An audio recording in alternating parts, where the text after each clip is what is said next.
Hello, everybody, and welcome to East Berlin. On our last show, you remember we were heading toward the Berlin Wall, and we were talking about it's going to be a long time before the East catches up with the West, and that's what our guide is talking about today. I find it fascinating, don't you, Betty? Yeah, it's a real lesson in history. It seems like those history teachers out there watching would like to tape this and bring it into the classroom. It's still going to be some time until you can really say there's no difference between the West and the East as a whole, not just in Berlin, but in Germany. A reunification. When you think of the idealism, when you think of the whole thing distanced from the situation, it's just a great thing. But it's a very difficult thing as well, politically. Even if you ignore the emotional problems that you get, the psychological difficulties of a reunification, organizationally, politically, it's already pretty tough a thing to do, and to go into more detail than that would take hours. But anyway, here to your right, this is the East Side Gallery.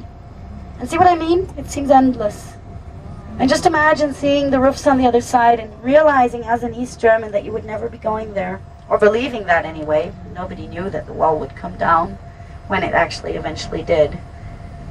And that, of course, is a feeling that you can hardly really explain to someone who never was in that situation, obviously. But I think as a West Berliner, I can get closer to understanding it because of the fact that at least I experienced the city from the other side with the freedom to travel, but nonetheless without the freedom to travel through Berlin at my own wish and at my own discretion. And so it's hard to explain. It's very hard, especially for younger children. At least you remember the Cold War when you get kids that were born in the mid-80s. They have hardly any understanding at all of what this was like, and that's why it's important that this piece of the wall is kept, because people do tend to forget, and that shouldn't be done. Will we be taking a picture? We will be stopping at the other end.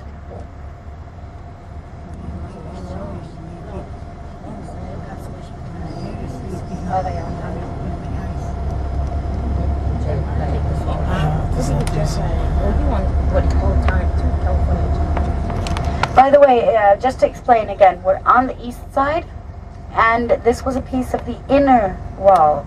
Remember I told you there were two walls. So from what you know already about the wall, you should assume that there was another one beyond this parallel. That would have normally been the case. In this case, this is one of those, proverbial exceptions to the rule. In this case, the river Spree is parallel. So they couldn't have built a wall on water, of course. The border, however, was right in the middle of the river. So what they did in that case is there were buoys in the water, and there were boats patrolling, East German border guards in boats. And they actually went as far as to having like a metal mesh, like a metal net all the way down to the bottom of the river, so you couldn't scuba dive through undetected. And of course, at least on the east side, within the borderline, the whole thing was bright as daylight, day and night. The whole borderline was brightly illuminated. Here to your right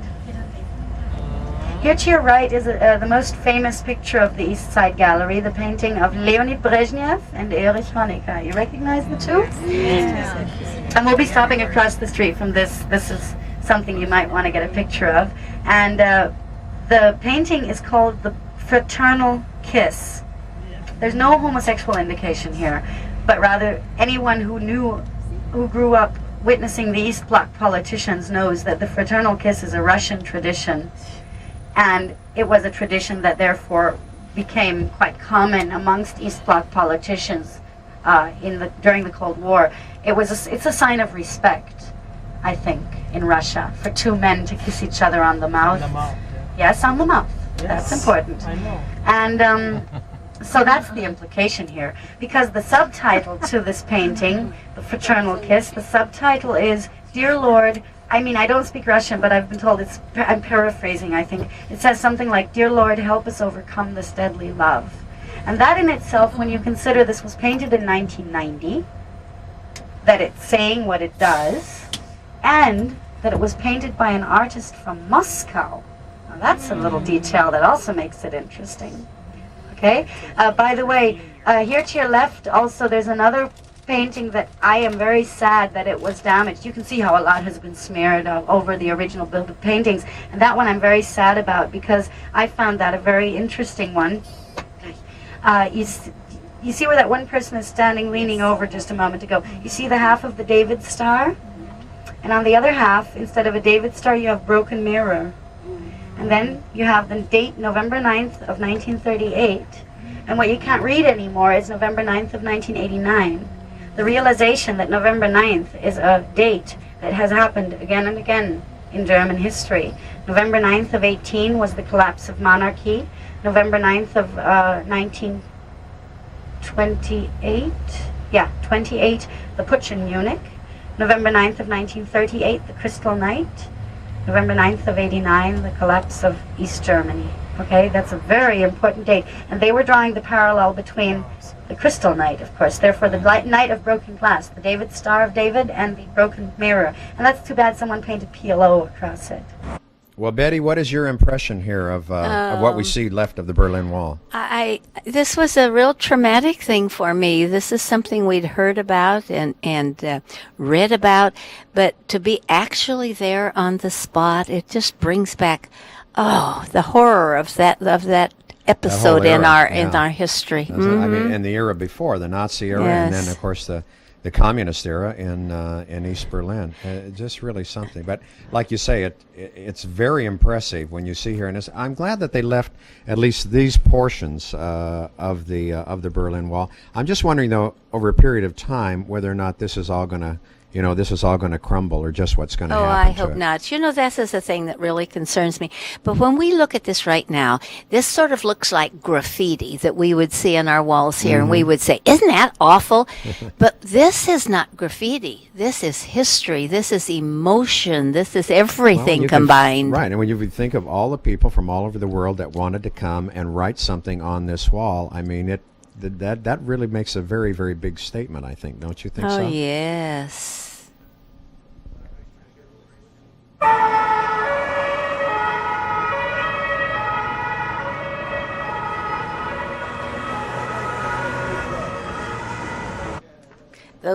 Those sirens send chills up and down my spine. Don't they? Yeah. Yeah, and that's what you hear all over Europe. Of course, that's the way they do their alarm system. But it's scary. It is a little bit eerie. You're right. Berlin, and we're going to cross via, there it's recognizable, via the most beautiful bridge of Berlin. I'm very sorry, but it's almost impossible to translate its name. It is impossible. Oberbaumbrücke. Upper Tree Bridge. Doesn't make any sense, does it? That would be the translation, but Oberbaumbrücke means that this was the upper border of Berlin. Anyone who passed through this bridge by boat had to pay taxes. There was an Oberbaumbrücke and an Unterbaumbrücke. Those the upper and the lower borders along the river of Berlin. Say it again. Oberbaumbrücke. Again? No. Anyway, that means we have crossed the former border. This was West Berlin. And when my generation of West Berliners was growing up in West Berlin, this was the end of the world. Because the wall was from this point of view, behind you, to your right a few blocks down, and to your left a few blocks down. The wall wasn't a straight line, of course. When Berlin was divided into sectors, it was divided according to its districts. In 1945, we had 20 districts. 8 districts were the Soviet sector, 6 the American, 4 the British, and 2 the French. Makes 20. And so when the wall was built, it was built along the border to the Soviet sector, and that was not a straight line. So this part of Berlin, West Berlin, was like a little peninsula, with the wall circling it almost entirely. And that determined how this district was going to develop, of course, in post-war Berlin. By the way, the district Mitte was in the same situation. When you go to the district Mitte that we've been exploring very extensively now, north of Mitte was West Berlin, south of Mitte was West Berlin, and east of Mitte was West Berlin. Only towards the east did East Berlin continue. And that again determined how Mitte was dealt with. That's why Alexander Square, which is on the eastern end of Mitte, became the center of East Berlin, rather than, the area around Unter den Linden. They didn't want the people too close to the wall. And this part of Berlin is a part of the traditional working class districts of the old city. It was actually the most prosperous of the working class districts. There was a lot more smaller family businesses and stuff, than in other working class districts where the average of a factory worker and the very, very poor was much higher than here. Nowadays, this is one of the most notorious districts of Berlin. It's known for its unemployment, it's known for its poverty, it's known for its fairly bad living conditions, and it's known for its extremely high percentage of foreigners. We want the largest minority in Berlin today are the Turks, with about 160,000. And they have come here through the government, the West German government. You realize that thanks to the Marshall Plan and the diligence of the Germans, West Germany worked itself into what we call the economical wonder of the late 50s and the 60s, when suddenly everybody had a job. Everybody, as a matter of fact, was able to get almost a white-collar job. Everybody was making money. Everybody could afford an apartment that was tolerable. They could afford minor luxuries. They started traveling. Suddenly, vacations. Italy was the first big vacation country for the Germans in that time, and then other parts. And suddenly, nobody was willing to do dirty work anymore, because they were acquiring new luxury, and therefore new wishes and desires. So the German government, the West German government, was forced to import workforce. First they came from Italy, then they came from Greece, and then they came from Turkey. The Italians came and left. That was the idea. Give them contracts for a few years, make some money, go back home. The Greeks came and left, and the Turkish came and stayed. We have third-generation Turks in Berlin that the kids have never been to Turkey before. For them, Turkey is just as much a vacation country as for us. And a lot of them live here because what was once such a prosperous district, close to the big commercial center, it was still a working class district. It was never luxurious, but it was so close to the commercial center, those that couldn't afford a shop on Friedrichstraße went 2 blocks down, were still close to benefit from Friedrichstraße, but didn't pay nearly as much rent. Here in this district, Kreuzberg is the name of this district. But after the war, what did we have here? A high percentage of pre-war apartment buildings, tenement houses from the turn of the century, walk-up apartment buildings, small apartment buildings, dark, gloomy, damp. None had been modernized. The economical wonder was stomping new residential areas out of the ground in the west of West Berlin, with central heating, elevators, hot and cold running water, and all these, wonderful creature comforts. People could afford to move there. They moved out of here. Then the Turks came. They didn't have any money, so they moved into this area where they could afford to live. And so that was another reason for other Germans to move out of here. The unemployed, those who simply didn't have any money, came here. And that's how this became a notorious district, because it was cut off from life through the Berlin Wall. Yeah? Now the wall is gone. And I can tell you, if you get a turn-of-the-century apartment building modernized, with insulation glass windows, all the comforts of modern times, you're going to pay just as much as in some of the more expensive places. The infrastructure here, the younger people like very much. Lots and lots of different restaurants, cafes, and bars. You can eat food from every country of the world somewhere in this district. Real, not just copied. But I mean, we've got people from all over the world here, so usually we'll find the authentic, the real thing.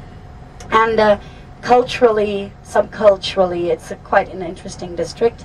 And so people, even actually with higher incomes, I'm not talking about filthy rich people, but people with good moderate incomes are moving back into this area if they're urban people, if they're not suburban people, if their mentality is to, you see the Turkish traces everywhere. You see their Turkish snack bars, you see the women with their heads covered. It's still there. And it's not, I remember when I was really new to Berlin in the late 70s, there really were more of them. There's a new generation also of Turks growing up that are not as, let's say, orthodox or conform to their religion, that are just as modern as the young girls of the same age, German girls of the same age, but you still will find the mom of a big Turkish family who hardly speaks a single word of German, because all she does is stay at home where they speak Turkish. She goes to Turkish shops to do her shopping, and it's as if she's not even in Germany. She's living in her own world. They do still exist, not as many as in the 60s and 70s, but they do still exist even today in Berlin. So once you leave, the historical center behind, this is what is going to dominate the urban parts of the big city. Oh, I do too. Istanbul. It's almost Istanbul. You know that we used to say Cleaner than Istanbul. Yeah. Well, it is still Prussian, of course. No, we used to say that Berlin was the third largest Turkish city of the world. Let's go buy some. Only Istanbul and Ankara are larger in population. And then comes Berlin. And I can't imagine this district without the Turks. The vegetable is fresher. They always have their snack bars where you can get the pita, the French bread, even on a Sunday. You know, we have very rigid laws about opening hours, but you will always find fresh bread on a Sunday in a Turkish shop. The Turkish food is like similar to Greek food and very good. If you like spicy food, very healthy. I wouldn't want them gone, to tell you the truth. No. Going into Tempelhof for just a short moment to show you Tempelhof Airport, and I think that's important. And if you're thinking, why would we want to see an airport? Well, Tempelhof Airport is not just any old airport, ladies and gentlemen. It was the center of the airlift during the Berlin blockade. And as I think I mentioned yesterday, we're celebrating the 50th anniversary. So actual candy bombers have been flown back to Berlin. They were out of Berlin for quite a while, and that's why we're making this detour. I hope to be able to show them to you. I haven't been this far out for some time, but we should be able to show you the candy bombers with which Berlin candy bombers. Never heard that before. Germans call them Rosinenbomber. That means raisin bombers, but in English I've usually heard the term candy bombers. Well, think about it. The Allies flew to Berlin. They couldn't land. They dropped their cargo with sugar, chocolate, coffee, and there was one pilot, a veteran of the airlift, who during the airlift he would throw chewing gum and raisins and other sweets out of the airplane, and the kids would be standing down. Little children, can you imagine being a child in 1948 in Berlin? Never had they seen food in abundance, much less sweets in abundance. And here's this American, he must have seemed like a god to them, who's throwing candy from an airplane. He came back to Berlin for the celebration of the 50th anniversary. He was still alive. And he came back to Berlin just not too long ago, a couple weeks ago, for these celebrations. And he's the one who started that term because of his actions, raisin bomber or candy bomber. There you go, ladies and gentlemen. Here to your left is the airfield of Tempelhof Airport. And these airplanes flew to Berlin 250,000 times. How long did it take you to fly from Amsterdam to Berlin yesterday? An hour. An hour and 20 minutes. An hour and 20 minutes? You call that forever? You know how long it took these airplanes? See, Rosinenbomber. It's written there. You know how long it took these planes to fly from Frankfurt to Berlin? One way? 4 hours. So we're not talking about, city hopping like we would today. Today it's a flight of 45 minutes, to give you a comparison. 4 hours. A lot of pilots had 8-hour shifts. Fly to Berlin, drop your cargo, fly back to Frankfurt, sleep for 8 hours, fly for 8 hours, sleep for 8 hours, have a day off. That was the average shift. But a lot of them also landed here to your left. See at the end of the open field, that's Tempelhof Airport. And the problem is the airfield is very small. The American planes were much stronger than the German planes, and therefore this was even more difficult and very dangerous, especially because this was even closer surrounded by apartments than now. They tore down a lot of the apartment buildings after the blockade was lifted. So they came in almost skimming the roofs of the buildings. And that's what made it really dangerous. And also they were coming in at intervals of every 2.5 minutes. If you misjudge by only a few seconds, you are risking a crash. If you were delayed by some natural influence, if you were delayed only by 90 seconds, you had to turn back and approach again because of the closeness with which in which the planes were coming into Berlin. And they were touching down at Tempelhof, as I said, every 2.5 minutes. And as I said, this is not John F. Kennedy Airport, as you can see. And they were coming down at their best organization. They were coming down on land and on water every 90 seconds. And as I said, that still wasn't enough. They still had planes just dropping their cargo. The Allied planes that were landing on water were mostly British. The British had a sufficient supply of airplanes that were chemically treated against salt water. Because if you're trying to bring salt and coal into a city for 2 million people, then your airplane is going to fall apart after a few weeks because of the corrosion. And that's why they needed these special airplanes. That's where the British came in, were really important. And at Tegel, where you landed yesterday, they actually stomped a landing strip out of the ground in the mere matter of 30 days because this wasn't enough. So they were touching down on the big lakes and at two big airstrips. The building itself is spectacular. The Tempelhof Airport is tremendous. It's ironic that the landing strip is so small in comparison. This airport building was inaugurated, or actually not really inaugurated, but built between 1936 and 1939. There we go. It was never finished. It was built according to the wishes of Hitler, and he wanted to turn this into the largest building of the world. However, World War II interrupted construction, and so it turned out only to be the second largest building of the world after the Pentagon in Washington, D.C.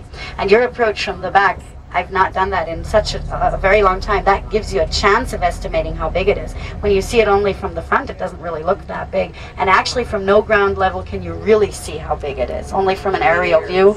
Plus, don't forget the Nazis were a strange breed of moles. They went underground. 4 floors underground.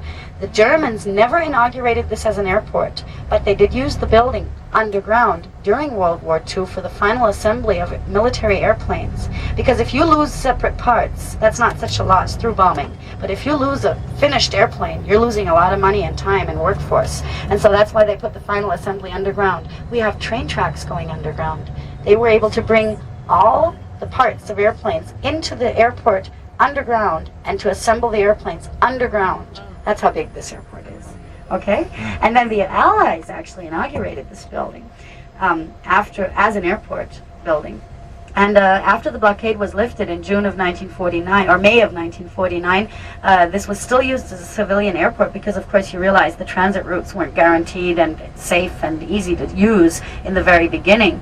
It was quite a hassle to go through transit, and there had to be a safe way to get in and out of Berlin, of course, West Berlin, so obviously civilian air routes were necessary, and the 3 air corridors, of course, made that possible. The Americans, however, of course, wanted the civilian air flights out of this building, and so Tegel was built where you landed in the mid-70s, and all civilian traffic got out of this building, and this turned into just an Air Force base. My dad worked here, by the way. He was an air traffic controller here. And then when, of course, Germany was reunified, the American troops started reducing, just like all the other allies, and now this is a civilian airport again. However, it's, of course, not an airport for the future. It can't be expanded. It's in the middle of the city. It's surrounded by residential areas. Eventually, we're going to have to close it, obviously.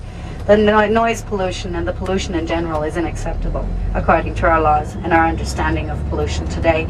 But right now, you saw Tegel. You know it's not tremendous. We don't have a big international terminal. They've determined that the former East Berlin terminal is going to be expanded to be turned into a big international airport, and in the long term, this will be closed. And by the way, police headquarters are in this part of the building here to your left, because the building is much too large. The airport administration doesn't need the whole building. And so, before, of course, this was not just an Air Force airport, it was an Air Force base of the Americans here, but the police headquarters have moved in to the building since the Americans have gone. And here to your right, through the trees, this is the Airlift Memorial. And this memorial was erected in 1951 to commemorate the 78 victims of the airlift, and I believe I just saw a lot of fresh wreaths and flowers. Yeah, that's still from the celebration in June of 48. June of 48 it started. To understand this sculpture, you need to know the German word for airlift. The German word is not literally the same. The German word for airlift is Luftbrücke, and that means air bridge. And this is like the base of a bridge leading into the air. And at the Rhein-Main Air Base in Frankfurt, the exact same sculpture can be seen. This one's leaning west, the one in Frankfurt is leaning east. So it's like the 2 bases of a bridge. And the 3 spikes sticking out of that sculpture symbolize, of course, the 3 air corridors that existed from West Berlin to Hamburg, Hanover, and Frankfurt. Betty, I have to say, I am so impressed with our guide. I mean, the last few shows that we've had, actually 6 shows here, of the city tour of Berlin, we have learned so much and we have seen so much. And considering also that we had some problems here with traffic because the Love Parade was going to be held this day in Berlin, and a lot of the roads were blocked off. Actually, maybe that's why we got to see a lot more, because we had to go around in circles a few times. We did have to go you know? in circles, yeah. But, I laugh about this idea of a love parade. Why? I don't know. I think it was silly, really, because I don't know. Well, you got a million people that must think otherwise. I 'cause a million know, people I showed know, up for but it. I don't understand where the love thing comes in. I can understand we're having a commingling of the different nations or different cities. But well, anyway, I enjoyed it because I laughed at them. I laughed. Well, you know, it was funny because there were so many young people that were here, and a lot of them came in different costumes and had their hair dyed and everything. They were having a great time, and until it rained. Yeah, until it rained, and then all of that dye started running off. I don't know. Anyway, Betty, the church here that was left, they left this, of course, during as a monument, I guess, as to what happened to Berlin in World War II. But then they built the new church right next door, which is that looks sort of like a skyscraper. Did you have the opportunity to go inside? I didn't go inside. It was locked. And I think perhaps it was not open was because that's where all the kids were congregating. And so, but we did walk around it and we got along in the inside of the little archways and stuff and got to see it. Very impressive. And it's I'd always wanted to see this. You know, I've always seen pictures of this, you know, in magazines and things. And to think our hotel was actually right next door to just it. walk down the street. But see, I think it's great that they've left it just like it is. Oh, yeah. We need these physical reminders. Certainly do. And because if you look at Berlin now, it's a brand new city. I mean, there are very few old buildings that are there. Yeah. Everything, of course, we saw those cranes earlier. I mean, just everywhere. It was absolutely amazing. Well, we're going across town now, and look, I don't Hopefully. think this is a love parade. This must be something else. Police parade. Well, Escort. yeah, that means it's a demonstration of some sort.